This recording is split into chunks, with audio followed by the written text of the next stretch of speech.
مولانا jail سے ہمیں ایک دوست نے سوال بھجوایا ہے کہ اللہ تعالیٰ اس کے لیے آسانی پیدا فرمائے. وہ کہتے ہیں کہ میں نے ایک آدمی کو لین دین کے سلسلہ میں بائی نیم چیک دے دیا کیونکہ مجھے کسی دوسری جگہ سے رقم ملنے کی امید تھی.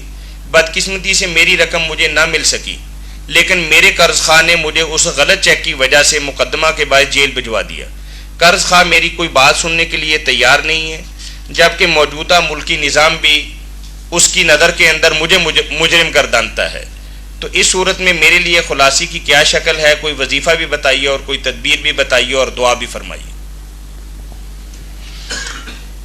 اس صورت میں ایک تو یہ ہونا چاہیے کہ اگر کوئی اللہ کا بندہ سن رہا ہے اور وہ صاحب ثروت ہے تو وہ اس کی طرف سے پہلے تو وہ رقم ادا کر دے.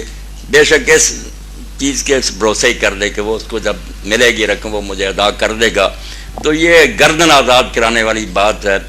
بہت اچھی بات ہے کہ وہ اگر بے گناہ جیل میں بند اس وجہ سے کہ پیسے نہیں دے سکا تو کوئی اور دے دے، اس کا قرضہ اس کے ذمہ آ جائے گا، یہ بیچارہ بعد میں دے دے گا. باقی یہ اپنے لیے دعا جو ہے نا وہ کرے کہ ہر فرض نماز فجر کے بعد، ہر نماز کے بعد نہیں، میرا بھائی سن رہا ہے، اللہ تعالیٰ اس کی مشکل حل کرے.